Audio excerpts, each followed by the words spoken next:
pagmamahalan. Sige na, matanong. Chismosa si Mayor. Chismoso. Sige, paano? Sabi. Malaman ko. Sa trabaho. Very good. Saan kayo nagtatrabaho? Oo, itagkakalaka din. May bakery ako doon sa Kalaka. Akin ho yung nasa may harap ng simbahan. Yung gano'n yung Albert. Ako may-ari. Naki Judge Rosales. Akin ho yun. 10 taon na ho ako doon mahigit. 12 taon na. Mamaya ho, may nando doon. Christmas party ko ng aking mga tao doon. Kaya mamaya. Alam ko yung salong yung papasok sa pakalangan ng yung Miargo. Doon kayo nagkakilala.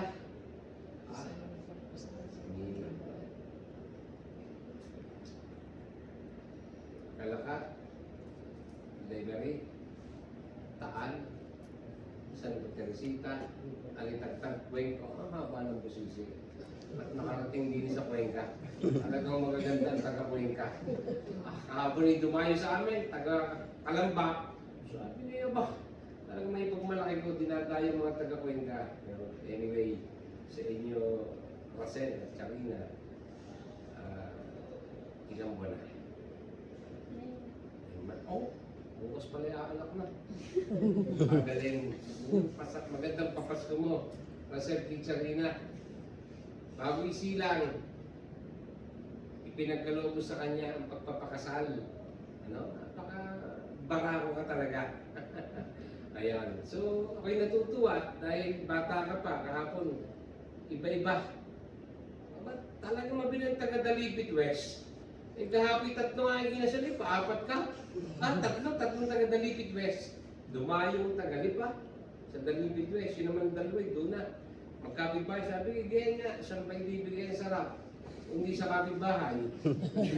Ayan, nakadalawa na rin ang anak. Ikapit-bahay din. Nagtatrabaho pa kayo hanggang sa PKI? Hindi na. Kaya ko tinatanong, siyempre, Rosel, ang pagbuo ng pamilya, Charina, kayong dalawa, hindi basta-basta. Parang yung mayor pamilya. Kasi ako yung naging mayor, kinonsider ko na pamilya. Kaya ako sinabi, kayong dalawa, dapat ay aayusin ang pagpapamilya. It is a big challenge for you. Siyempre, lagi nang dapat inuuna isinesentro ang pagmamahalan galing sa Panginoon. Sa ngayon, ang Panginoon nandito sa taas. Sa side ko, ginamit ako ng Panginoon para igawad sa inyo ang legal. Pero sa Panginoon kayo at sa batas kayo, mangangako at susumpa. Kaya ako sinasabi, ay dahil hindi biro ito, ako bilang mayor, itong papel na ito, ang akin. Ang Panginoon naman, lagi nang sinasabi ko pag kami nagkasal, tama na yung singsing at saka aras. Ano yung papel? Ito. After 1 to 2 weeks, you are legally married. Kayo ay may pananagutan na sa batas. Hindi biro na mawala man ito, nakatala na kayo. Sa saligang batas, kayo ay maliwanag ng mag-asawa. Ang responsibilidad ng bawat isa sa harap ng Panginoon, sa harap ng batas, dapat pinag-iibig. Ako bilang mayor, pipirma ko rito, sabi nga, itong papel na ito, hindi matibay. Hindi ito, wala itong expiration. Hindi ito natatransfer. Hindi ito nare-renew.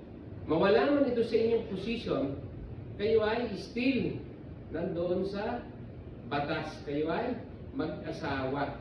Kayo ay legal na itala at sumunod sa patakaran bago nakuha at bago kayo mamarap sa mayor. Ako naman, may isang bagay na lagi kong sinasabi, ito yung Panginoon, ito si mayor. Kaya nandito dito, ano ito? Ang singsing? Bilog, walang dugtong. Ito ay pagpapatunay o paggawad sa inyo nang kayo ay Pag-aari ka na, Rosel, ni Charina. At ikaw naman, Charina, pag-aari ka na ni Rosel bilang asawa. Kayo ay magsasama sa hirap at ginhawa. Ito ay pagpapakita, walang lugtong, bilog na bilog, walang katapusan ang pagmamahalang gagawin nyo sa isa't isa. Ang pagpapahalaga sa maayos na pamilya ay magmumula sa ama at sa ina. Pangatlong bagay, ito'y pagpapahalaga ng katapatan sa isa't isa. Ano naman ito? Aras. Kung may kinasal, ako'y natutuwa. Moderno na ngayon, wala na akong nakita nakalagay sa panyo. Kaya mahinig kinasal sa panyo. Ako yung sa panyo nakabilog. Sabi ko sa akin, ako'y nilalagat simbahan. Sabi ko sa akin, ano ba ito? Magpupuno nito. Ibig sabihin ko kayo may gastos. Pero huwag kakalimutan na magsube. Ako kaya ako sinasabi sa inyo, sa akin nyo lang maririnig to. Dahil ito ay ginagawa ko sa buhay ko. Bakit?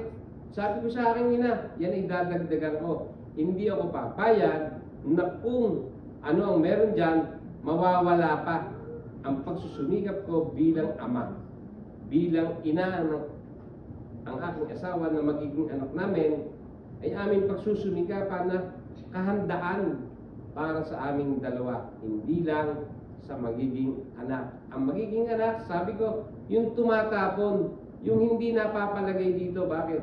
Pag may anak ka na, maaaring pag hindi kaya ng breastfeeding, maaaring bibili ka ng gatas, pampers, yung mga pangangailangan.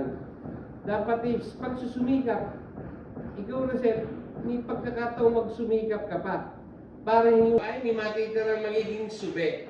Sa pagsusube, maaaring maliit ito, lalaki pamilya. Kaya dapat mamahalin ang kinikita. Huwag kakalimutan magsusube. Huwag magkakalimutan magse-savings para sa inyong dalawa. Kaya ako sinasabi, ilang pala anak ang plano bukod diyan na pag-usapan? Hindi ba? Isa lang? Tipid kung ano yung kaloob ng Panginoon. Kaya ako sinasabi, ang aking anak ay 4. Pinaliliwanag ko sa inyo. Ang pagmamahal sa pamilya, dapat kinakausap ng anak. Tatanong. Ako sabi ko sa aking mga anak, kaya kami nag-iipon para sa amin ng iyong ina, para sa ating pamilya. Bukod yung ibinibigay ng magandang kinabukasan para sa kanila. Kaya ako sinasabi, dapat sabi ko sa mga anak ko, pagtanda namin ang iyong ina. Kami ay sadyang nagtira para sa amin. Bukod ang ibinigay namin sa inyo. Dahil sabi ko sa mga 4 na anak ko, hindi ko iniaasa sa inyong mga anak ang aming pagtanda. At labang ko dito mayor bago ako nanalo.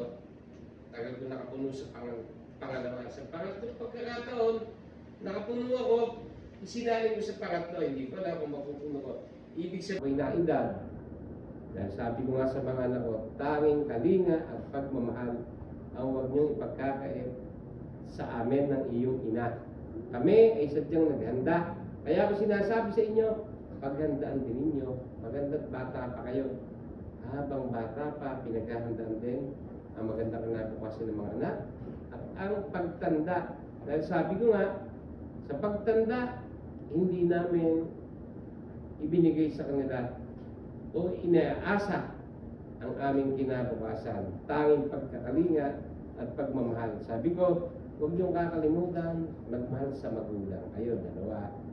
Dapat magmamahal kayo sa magulang. Una yung Panginoon, pangalawa yung magulang. Kasi nagmamahal sa magulang ay binibless ng Panginoon. Kayo ang sentro ng pagmamahalan, laging ang Panginoon. Mga anak, ibibigay ng tama ang magandang kinabukasan sa mga bata. Papapag-aralin. Tuturuang magdasal. Kayo isa pa rin